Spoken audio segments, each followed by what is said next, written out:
Last time on the Playmates Star Trek Retrospective. Deep Space Nine joins the line. The Next Generation continues its voyages. Star Trek Generations comes out to some mixed results. More Next Generation asks the question, where were these before? And the Teenage Mutant Ninja Turtles cosplayed for a bit. And now, the continuation. Personal log, Lieutenant Soundout. I transferred to Sciences. I still don't know what color this uniform's supposed to be.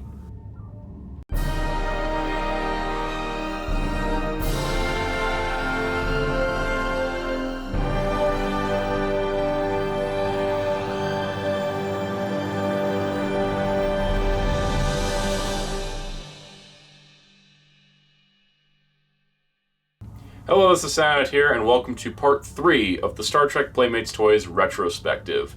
This is an interesting one. 1995 marks a shift in Star Trek, because this is the first year without the Next Generation for this line. In fact, with Star Trek Generations already having hit and left theaters, the Next Generation crew will not be seen for another year until Star Trek First Contact in 1996. So because of that, we're in a territory where DS9, Deep Space Nine, is in its third season, leading into its fourth, and Star Trek Voyager begins, which was kind of the reason why the Next Generation ended anyways. With Voyager coming up, it's the hot new show, it's meant to anchor the UPN network, so it's a big deal, and Playmates, unlike with DS9, hit it right out the gate with a first series of Voyager figures within the first season of the show, leading into season 2, which is really impressive considering it took them an extra year to get DS9 on shelves. So going into this year, it's still interesting because we're running on the scraps of the Next Generation while also leading into new things with more Deep Space Nine, with Voyager, and some movie figures thrown in. In addition to that, the line rebrands to bring all the series into one consistent packaging. So let's see how that goes in 1995. Much like last time, I don't own every single figure, nor do I own every accessory, and the accessories aren't a major focus, otherwise these videos would be 3 hours long. For figures I don't own, I'm using images from the awesome website Wixaban. Check them out for all kinds of information on the Playmates Star Trek line, as well as other Star Trek toy and merchandise lines. It's a fantastic resource. So first up, we have the second wave of Series 4 The Next Generation, following up the previous year's first wave. And much like The Next Generation's 7th season, this wave feels like the series is overstaying its welcome. There's really nothing major to talk about here, so let's get through it and let's move on to greener pastures. So the packaging for Series 4 Wave 2 is the same as Series 4 Wave 1, except they've put a few more figures on the back and teasing some stuff that actually won't be released in this packaging. And, oh my god, it's available? After 2 years of waiting, the Deep Space Nine video game is available? I've been waiting so long for this! Oh, Playmates Interactive. No wonder this was promoted so much. Alright, let's start. Alright, Deep Space Nine station log. Okay, let's skip that. Alright, looks like we're playing as Cisco. Oh, Odo wants us in security. Oh boy. Okay, let's go. Alright, on my way, Odo. So we're gonna take it, guess we'll just leave through here. Alright, hey, how's it going, Dax? Running routine scans? Oh, cool. Oh, this music's kicking. Oh, I love it. Oh, hey, there's Kira. Nothing much happening. Oh, Cardassian ship at Lower Pylon 3. Ooh, that might be something. Oh, hey. How's it going, O'Brien? A security grid? Wait, wasn't I supposed to be doing a review? Anyways, back on track, every figure comes with a trading card, a bunch of them come with 2 for whatever reason, and honestly, that's pretty neat. Other than that, just the usual stuff you'd expect from the line, including the standard articulation, and the good old Starfleet action base. First figure up is Jean-Luc Picard from the future timeline in All Good Things, the Next Generation finale episode. Interesting to know about this figure is on the back of the packaging it shows him without a hat and with an All Good Things base when he actually just comes with a normal TNG base. But other than that, the figure seems pretty good. It does kind of look like aged Sean Connery more than aged Patrick Stewart. In fact, Patrick Stewart has aged better than he did in that episode. And honestly, it's a pretty cool addition to the line and will be the first of many All Good Things related figures. Next up, we have another holodeck figure. Is your Picard as Dixon Hill lonely? Well, now he's got a friend in Data in 1940s attire. It's pretty cool, and I like the holodeck idea as action figures because it spices up the variety that the line certainly needed, and it gives more character variants that have some resonance to memorable episodes. Next up, we have a repack of Ensign Ro Lauren. Now, this actually is the version of the figure I got. In the previous video, I included her in her first release, but this was the packaging version I got. And yeah, it's just the same figure on a new card back. Same story, second verse, Dr. Noonien Soong. This one's kind of an odd one since he was a one-off character and not a recurring guest star like Ro Lauren, but hey, he's here again if you missed him the first time. Have you gotten tired of getting Worf in his ritual Klingon armor? Well, here he is again, this time shiny, and for some reason branded as a holodeck series figure. Did you miss Locutus the first time? Well, now you can get him shiny, but branded as a holodeck series figure. This one's kind of odd because it's listed as Captain Jean-Luc Picard as Locutus, implying that he ran a holodeck program to be Locutus again. So overall, the last wave of Next Generation kind of feels like, the end of it. We got an All Good Things Picard, which feels very final, a 1940s Data, and then some second chances at other figures. It's a nice way to close out what was kind of a chaotic lineup of figures. So next up we have the second series of Deep Space Nine figures, which will also be the last branded under Deep Space Nine. What's interesting is it's released in two waves. Wave 1 feels like it came second in the design process, especially with the card backs, but it adds some more characters to the lineup, and Wave 2 adds some more character variants to kind of open up the DS9 shelf and make the universe feel a little bigger. The packaging for Deep Space Nine Series 2 is actually really cool. I honestly like it more than the original packaging. It's got that nice, mysterious, starry background with the station very prominent. There are a lot of figures in Series 2, some of which on the back are not included in this, but will be included in later assortments. And what's interesting is that Wave 2 has less figures listed than Wave 1, so the figures of Wave 1 come with a space cap and a bonus trading card, and the figures in Wave 2 just come with a space cap. They also have a variety of bases, and we get this really cool new Bajoran wormhole base for Gamma Quadrant aliens. The articulation is what you should expect from this line by this point. So, kicking off Series 2 is Benjamin Sisko in a dress uniform. These dress uniform figures never excite me that much because they're just really limited, and I'd rather display their normal duty uniforms instead. Same thing goes for Miles O'Brien in a dress uniform. It would have been nice if maybe he was released in a 2-pack with Keiko in her wedding dress, because that would have been a really neat thing. Also, hey, why haven't they made Keiko yet? Next we have Jake Sisko. He really should have been part of Wave 1, much like how Dr. Crusher should have been part of TNG Wave 1.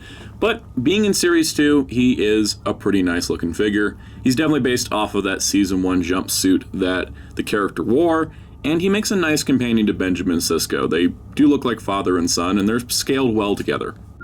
Next up we have Vedek Bareil. Now this is a regular guest star character who actually added to a lot of the depth and lore of Bajor and the religion of the Bajoran people. So it's really cool to have him in the line, especially because of his deep connection with Kira Nerys. He's really not great as an action figure because he can only really move his arms and head. Everything else is a static piece, but he does come with some interesting accessories that are related to his character. So overall, good addition to the collection, not a great action figure though. Deep Space Nine welcomes its first one-off alien with Tosk. Now, Tosk was from a very memorable episode where he was being hunted from the Gamma Quadrant, and the Deep Space Nine crew helped him out. And there was a lot of great, intrigue and drama. So I'm really glad to have Tosk in the line. And he's actually a pretty good action figure. He looks really interesting and cool, and he has a really neat weapon accessory. So overall, Tosk is a great addition to the lineup.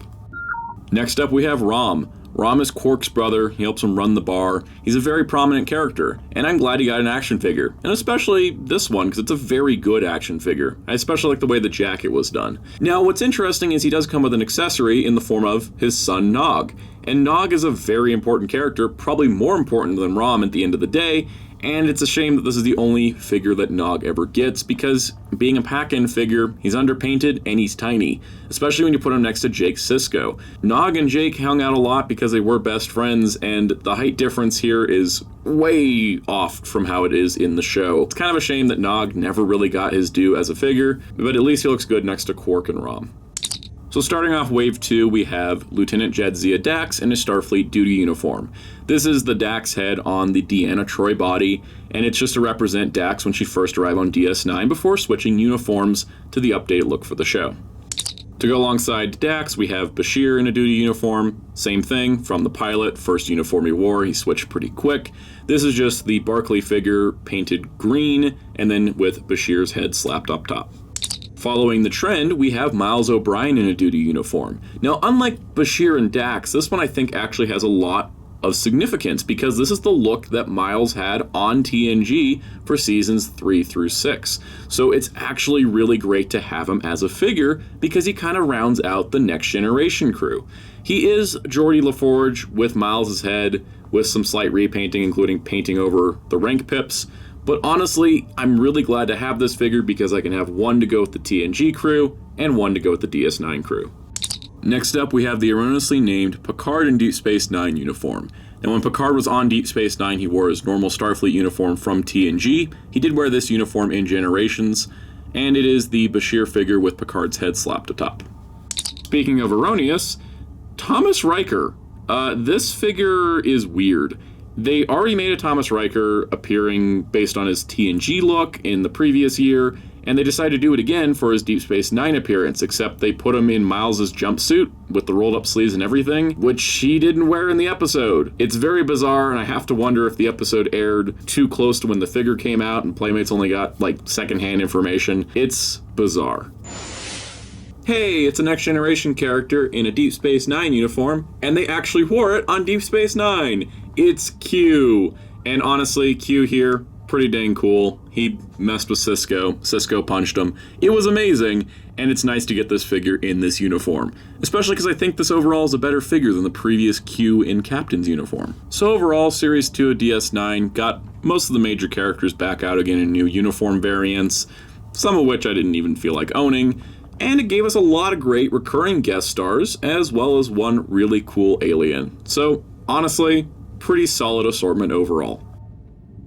So next up we have the Classic Movie Series. Now this is a wave entirely dedicated to the original series movies, which is nice to see. We had some figures with this in Generations, but we got to expand upon it here.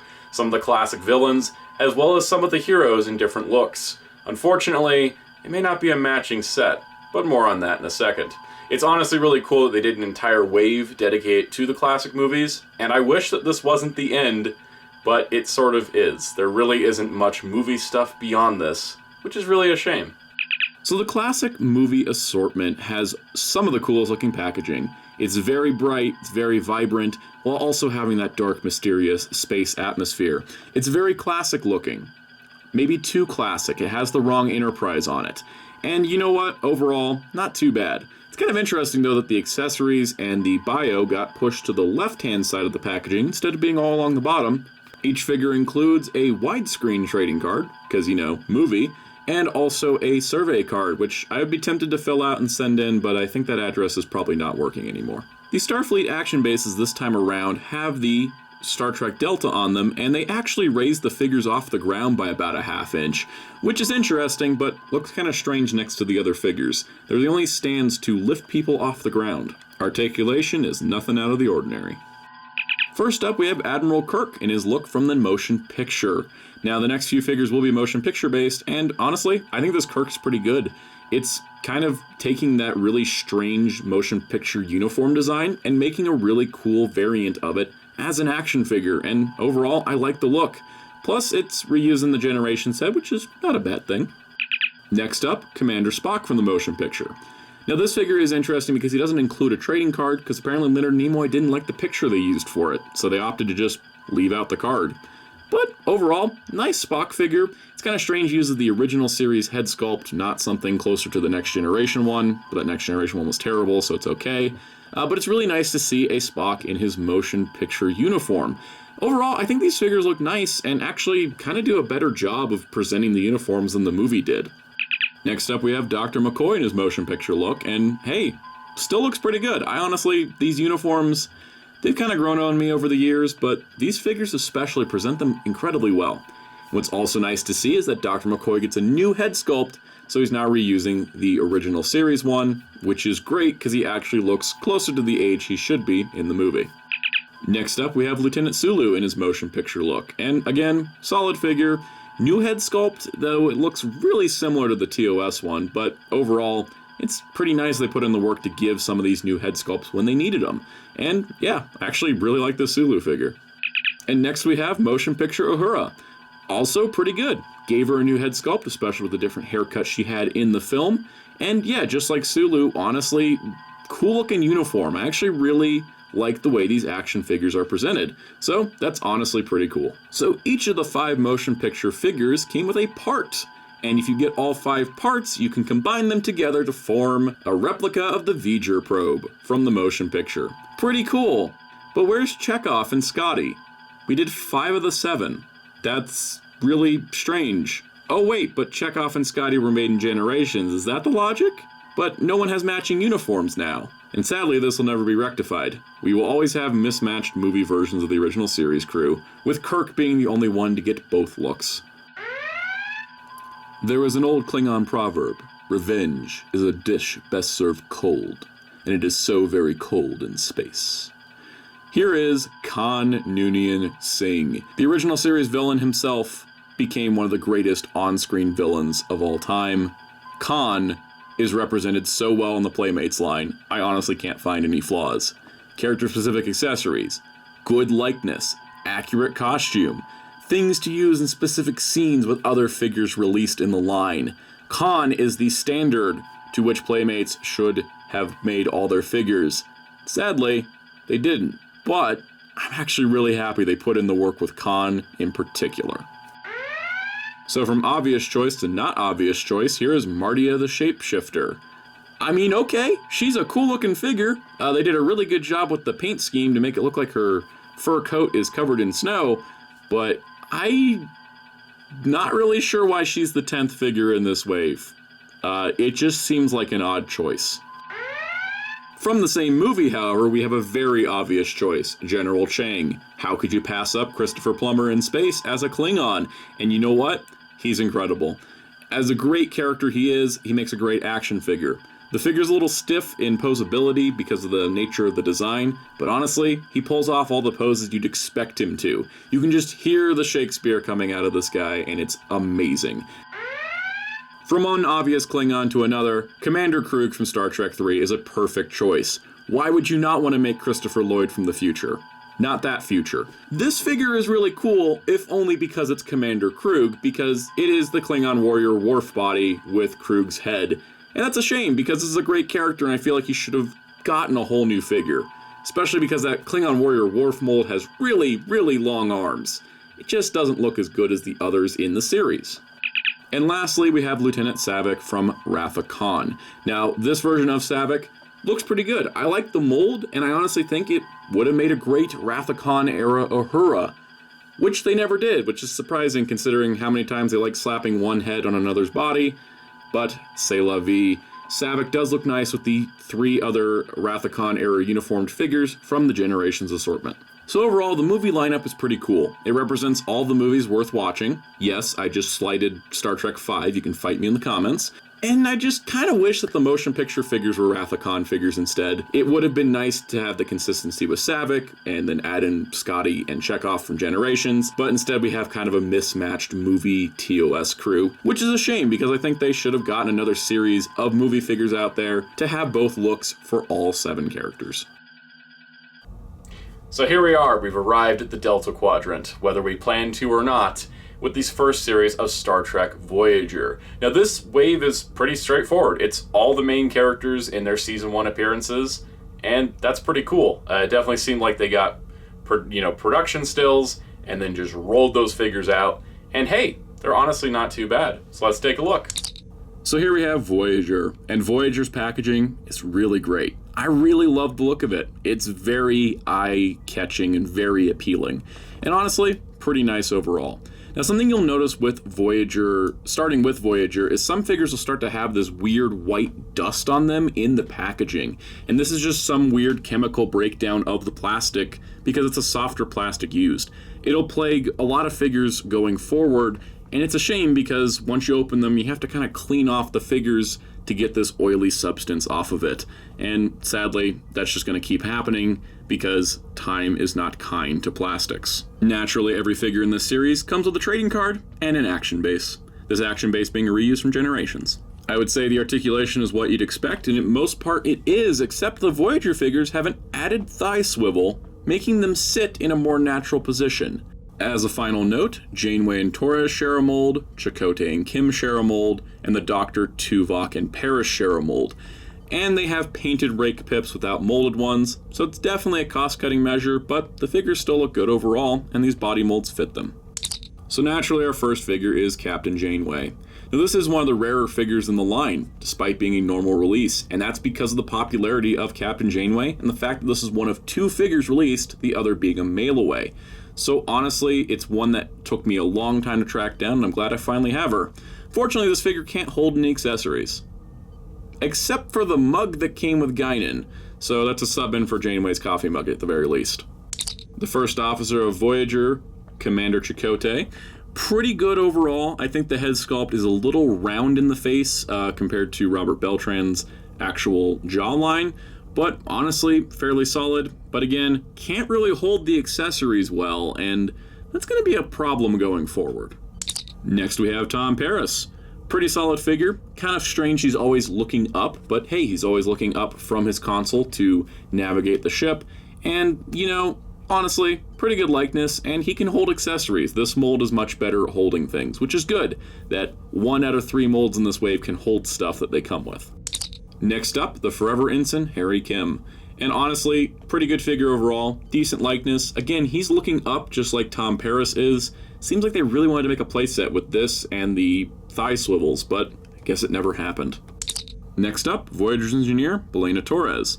Pretty cool figure overall, one of my favorite Voyager characters, and well represented here. I especially like the rank pips being the correct engineer rank system, and also she does have the ability to hold her engineering case, even if it takes a little work to do so. The emergency medical hologram, also known as the Doctor, is one of the standout characters of Voyager. He had a lot of interesting aspects to him, being a hologram, but yet having his own personality and seemingly his own autonomy. And honestly, pretty cool. What's kind of interesting though is a trading card says Emergency Holographic Doctor. Was that a early name? I don't know.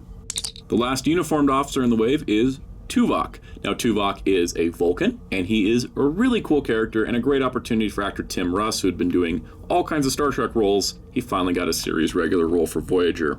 Figure turned out pretty good overall, and uses that body that can hold accessories. Next up we have Kes. Now what's interesting about the packaging for Kes and Neelix, they emphasize their species name over their actual name, which seems really odd. But overall, Kes is a decent figure, little restricted in the articulation department, and really can't hold a thing. And lastly, we have Neelix. Neelix is a really cool character, one that was definitely popular, and this figure turned out pretty good. I think overall the thigh swivels really help the figure's balance, since his skirt basically blocks his hip movement. Plus, he has a frying pan. That's just too cool. So overall, Series 1 of Voyager gets you the entire main cast, well represented in action figure form.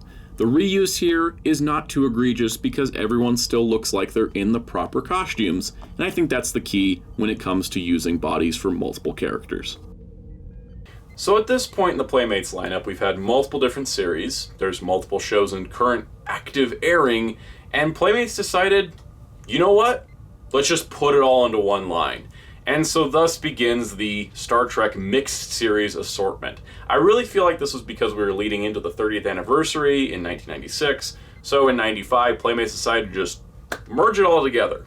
While we'd still see specific branding for another Voyager assortment in 96, pretty much all the figures now come on the Star Trek card back, and we will be seeing this packaging all the way through to 1997. If you're tired of seeing it now, I have to review this for 2 more videos. Unfortunately, I think the packaging, while it's great that it's under a unified Star Trek label, it lacks distinction for which show each character is from, and overall is kind of bland. And honestly, it may be contributing to the downfall of the line, as we'll talk about in future videos. But for now, let's take a look at the first 2 waves of the Star Trek Mixed Assortment. So as I mentioned, I'm not a fan of the packaging for the Star Trek mixed assortment. I find it a little generic. It's just Star Trek logo and then, normal packaging stuff. But the top branding, there's just so much empty space up there that I feel like they could have added a ship relevant to the series the character is from. And sadly, they never did. But hey, there's a lot of figures in this lineup and a lot more figures we'll be talking about, so let's get to it. Also of note, the figures either come with a trading card if they're based on the Next Generation, or a space cap if they're based on DS9. The articulation is the standard for the line, but these figures don't include the thigh swivel that Voyager added. So we start with, oh boy, Dr. Pulaski. Not a popular character. She came in to replace Dr. Crusher, was in and out during Season 2, while Gates McFadden was sadly not on the show due to behind-the-scenes drama. And honestly, not one of my favorite characters, but this figure could have been a lot better. First of all, she's wearing what looks like a standard Starfleet medical uniform, not the specific version she wore in the show with the skirt. And while this has been misconstrued as being a case of reuse, I discovered something much darker. So we need to talk about this figure, and I'm doing this off script because we need to just do this manual here. So Pulaski here has always been stated online to be a new head on a reused body. And from first glance, you're like, oh yeah, they just stuck Pulaski's head on the Deanna Troi body for the, uniform version. But as soon as you look any closer than that, that is not the case. First of all, the collars are different. They did give her the Season 1 through 3 collar, or the Season 1 and 2 collar. And Deanna has the Season 3 and onward collar, so that's out, but that means the entire torso is remolded, okay? And you can kind of see that because the way the fabric sculpting pulls. Then you want to look at the arms, and it's like, okay, well, those hands are definitely larger than Pulaski's, so Pulaski can't be reusing Deanna's arms or even the shoulders because the fabric detail's different. And then you look at the legs, and they look similar, except Deanna's got fabric folds on her waist, where Pulaski does not. The only thing that seems to be reused here is the legs from the hips down. Okay, so where the heck are the rest of the parts coming from? Well, let's go with the obvious one, Tasha Yar. Okay, so definitely not the same. Yar is much broader shouldered, which is, appropriate for the actresses. The waist piece is also different, and the torso is definitely not the same kind of hourglass that Yar got. Yar got a very harsh hourglass here. And the arms are out as well. Okay, so currently, maybe the legs are reused. Anything from Crusher? Yeah, it looks like maybe the same legs. No, actually the feet are bigger on Crusher. Okay, nothing there. Dax is an entirely different uniform style. So let's see if we can find something. Well, the hands are kind of sculpted similarly, but the arms are not the same because Dax has much wider arms due to the nature of that uniform design versus this one. So in conclusion, Playmates Toys sculpted an entirely new Dr. Pulaski figure in a uniform she never wore. I nearly forgot one other figure to check, Ensign Rowe. And looking at this, differently sculpted hands, so those forearms can't be it. The shoulders come to a point here and a rounded off section here, and that is sculpted, so it can't be that. Pulaski's still got a different sized waist, and I can basically conclude that the torso isn't reused either, so in actuality, nearly everything about this figure is new, and it's still wrong. Ah! Next up, Captain Picard as Galen, the pirate. This was from an episode where Picard was undercover as Galen, the pirate. I didn't feel like opening this figure just for the video because I honestly don't know what I'd do with it afterwards, so here's a close-up. It's Picard as Galen. I don't have anything else to add. Continuing the All Good Things series, we have Geordi LaForge from All Good Things' future timeline. This is appropriate because the first character we saw in that timeline was Picard, and the second one we saw was Geordi. He does actually include the All Good Things base that was promised with Picard, and overall, I think the figure's pretty nice. It's also nice to get a Geordi figure without the visor. Well, without the visor intentionally, but he makes a good companion to Picard and the future All Good Things figures. So next up, we have Sheriff Worf in Western attire from the Holodeck series. This is from the episode A Fistful of Datas, and it's actually a really nice figure of Worf. Very accurate to the show, and very nicely sculpted overall. Plus, he comes with dual pistols, which is actually a really cool accessory. And he can hold them, which is even better. In addition to that, he comes with a pack-in figure in the form of his son, Alexander, also in Western attire from the episode. It's really cute, and they work well together. I think Alexander is sized better than Nog was. He doesn't feel undersized here, especially because he always looked tiny next to the large, imposing Worf. So rounding out the figures based on the Big Goodbye, we have Dr. Beverly Crusher in 1940s attire. Honestly, looks like a pretty neat figure, even though her legs definitely seem like they have zero movement whatsoever, but it does complete that collection for those wanting it. Now to go alongside Tosk, who was in Series 2 of DS9, we have Hunter of Tosk. Now this is a really neat looking figure. I actually really love the design. It feels very 90s sci-fi, but in a good way. And hey, I actually really think the alien head is cool, and while the helmet is also cool, I'd rather leave it off. But the fact we got Tosk and Hunter of Tosk this close together was actually pretty neat because it'd make a scene in and of themselves. They complement each other really well from that episode. So Series 1, Wave 1 of the mixed series is honestly pretty good. There's some good variety, even if it is a little heavy on TNG. Because, hey, it's just the nature of we had TNG figures still to get. So, honestly, I like it overall. Starting off Wave 2, we have Vash. Vash first appeared on Next Generation in the episode Captain's Holiday. Eventually, after a few more appearances, she left with Q on an adventure, and eventually landed on Deep Space Nine when she was tired of being with Q, which, who can blame her? And this is actually based on her Deep Space Nine appearance, which is pretty neat. Sadly, I don't think this figure looks enough like the actress because I owned it for several years without realizing who it was. I knew she was from the Trek line because of the date and the Playmates logo, but honestly, it's a little too generic if you don't know the context of the character, which doesn't make it a great figure. So next up we have the Traveler. Now the Traveler did appear many times on Next Generation, definitely worthy of a figure. It is unfortunately one of the figures that suffers from that plastic oxidation effect. His accessories were covered in it, and as you can see, it does wipe away easy. It's just kind of annoying to deal with. And actually, speaking of accessories, unlike coming with some just sci-fi techno stuff, this guy comes with an engineering station and a stool to sit on, which is so cool. And in fact, I think it looks even better with other figures, such as Lieutenant Torres, who sits at it even more comfortably. Next up, Deanna Troi as Durango, also from A Fistful of Datas. Obviously the companion piece to Worf and Alexander, and it finishes off the main trio of that episode, which is really nice. Sadly, she does suffer from that oxidation problem, especially on her legs. Her legs are usually covered in it in any carded sample I see. So overall, a really cool figure and a nice addition to the shelf. Our next figure, also from Deep Space Nine, is Jadzia Dax in Ritual Klingon armor from the episode Blood Oath. This is a really neat figure. We don't typically get women in Klingon armor, and that episode of Deep Space Nine is forever burned into my memory. It was very, very well done. In fact, featuring the return of 3 classic Klingons. So having a figure from that episode is really nice. Hey, it's been a bit, but here's a new Borg variant. This one known as the Interstellar Action Borg, because he has a missile-firing arm, which, while that sounds kind of silly, it's a Borg, it works for me. And honestly, in practice, this gimmick is not too bad, especially considering that a lot of these figures have trouble standing without their action bases. They fall over with the nice flick of a missile.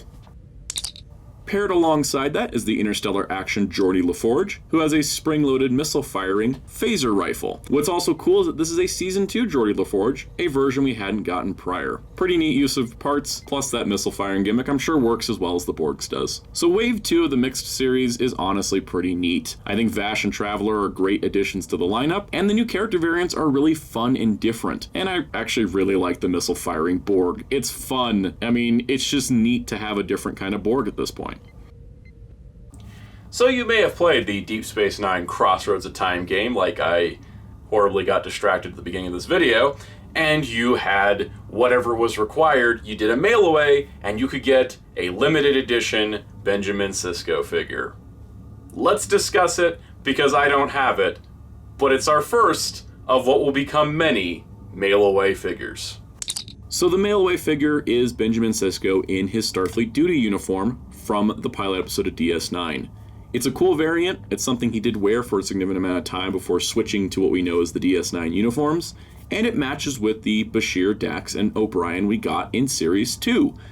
The year is 1995. It begins with a 1, follows with a 9, follows with another 9, which means there are ships in roleplay for the Star Trek line. Let's roll through some roleplay. First up, a repack of the Klingon Disruptor from Generations, now in a Next Generation box.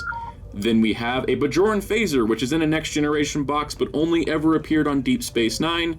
Same thing goes for the Bajoran Tricorder. In a Next Gen box, is actually a DS9 toy. Going into our ships, we have the Space Talk series, Enterprise D. This is finally giving the Enterprise D a version with a stand to match the other ships that have come since the original release, and this one has voice phrases in it, and is sort of similar to the Space Talk action figures we'll speak of in a moment. In addition to that, we have the USS Excelsior, which is the USS Enterprise B from the Generations line, with some new decals in a movie collection box, and a Klingon Bird of Prey, also from that Generations line, now in a Next Generation box. The USS Voyager joins the ship lineup with automatically pivoting nacelles, which is a really cool motorized feature. And lastly, we have the transwarping Starship Enterprise. Now, this is something I have owned for a very long time. In fact, it was one of my favorite things as a kid. This did have a stand at one point, which I don't have, and it was the All Good Things base, because this Enterprise, while it looks like a normal Enterprise in one form, can transwarp, or basically just transform. I loved transforming robots as a kid. I was a big Transformers and Megazord guy, still am, so this is just right up my alley. And the final result is the Enterprise D as it appeared in the future timeline of All Good Things. So hey, it actually has some credit to the ship collection. The only downside is there's no electronics, so it doesn't totally match the other ships in the lineup, but it was one way to get the All Good Things Enterprise D out there in a unique and interesting way. So just in case 4-inch figures and ships and roleplay wasn't enough for you, Playmates thought, hey, Space Talk. These are 7-inch figures that supposedly talk with authentic characters' actual voices from the Next Generation. There were 4 of these in total, and I came across the chance to buy all 4 and still just chose to buy the Borg. Let's see if my purchase was worth it, or if I wasted $20. So let's talk packaging on Space Talk. Of course, it's going to amp up the fact that there's an electronic feature. There was a Try Me feature available where you could press the button to hear the sounds. And, you know, it's pretty cool overall. It reflects the other figures, but it is much larger, as these figures are 7 inches tall. And each figure also included a storybook based on certain episodes. The Borg, for example, came with one based on Best of Both Worlds.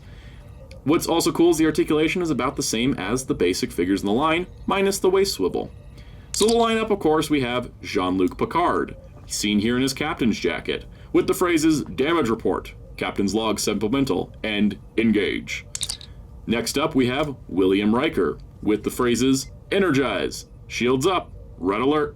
Following up them is Q, who says, What a pity, Bonjour, mon capitaine, and Humans. And lastly in the lineup is the Borg, of course the one I own. I'm a big Borg fan. It's the one I had to pick out of the whole assortment. And honestly, he looks really nice. I think this is a great looking Borg figure. He's really well painted and detailed, and it's not just a blown up version of the 4.5-inch figure. He is a little short to go with the 9-inch dolls if you're wondering, and he is a bit tall to go with 6-inch action figures like Marvel Legends. So of course you're probably wondering, what does this thing sound like? Well, upon opening it, I discovered that the batteries were corroded, but they were corroded to each other and not the contacts, which means he still works. So let's take a listen. We are the Borg. Freedom is irrelevant. You must comply. We are the Borg. Freedom is irrelevant. You must comply. Well, I won't say that's the actual voice. That was definitely more authentic than the communicator from 1992. And honestly, I think it sounds cool, even if it doesn't have Resistance is Futile. So remember those 9-inch dolls that sort of popped up last year? Well, they're back with a vengeance. There's 9 of them this year. And if you think that's bad, 1997. We'll get there. So for the 9-inch dolls, they're broken down into 2 editions. The Alien Edition, featuring a Borg, and Worf in his ritual Klingon gear. Sadly, Worf will never get a normal TNG look. And then we also have another assortment with the Starfleet Edition, featuring Troy, Crusher, Data, Riker, LaForge, Kirk in a dress uniform, and Picard in a dress uniform. So let's take a look at one of these 9-inch dolls with Dr. Crusher. She has, of course, a cloth bodysuit, a cloth lab coat, and rooted hair, which gives her that doll look, but also an extra layer of detail over the basic figures. And honestly, I think the head sculpt's better than the 4.5-inch figure. She also has pretty nice articulation, not too restricted even with the cloth clothing. And you can remove the lab coat and she still has her full Starfleet uniform underneath, which is pretty dang cool. And yeah, I honestly like this figure better than the 4.5-inch Beverly Crusher. She just looks more like the actress. And while these are meant to emulate the Mego figures of the old days, she is a little bit too tall for those figures. So that was 1995, kind of a midway point of the line, because you start to see some of the things that will ultimately lead to this line's downfall, such as the body reuse, like the Thomas Riker figure they completely made up. There is a lot of things that will start to come up more and more frequently in 96 to 99. So unfortunately, this is where a lot of that started. But there was a lot of solid figures released. Heck, that Voyager series is pretty dang awesome. So I honestly think that 95 was pretty solid, even if it became the turning point where the line starts to go a little crazy, because next year, 1996, 30th anniversary of Star Trek, Playmates pulls out all the stops and maybe pulls out too many stops. But we'll be looking at that in part 4 of this series. And if you want to make sure you catch that video, please subscribe and hit the notification bell. And thank you to those that are already subscribed. Not enough of my viewers are subscribed. I always see the analytics, and it's always a majority unsubscribed than subscribed. So if you want to join the awesome crew that is subscribed and watching the videos, be sure to hit that button. Also leave a comment, let me know what your least favorite Playmate Star Trek figure is. It can be from the entire line or what we've covered so far. Because personally for me, it's Pulaski. And that's not any slight against the character, I just think they screwed up the figure. So, on that note, let's wrap things up. Check out Hero Club at hero-club.com for sci-fi news and more, and my awesome graphic designer on Twitter at darklaw643. And until next time, this is Soundout saying, live long and prosper.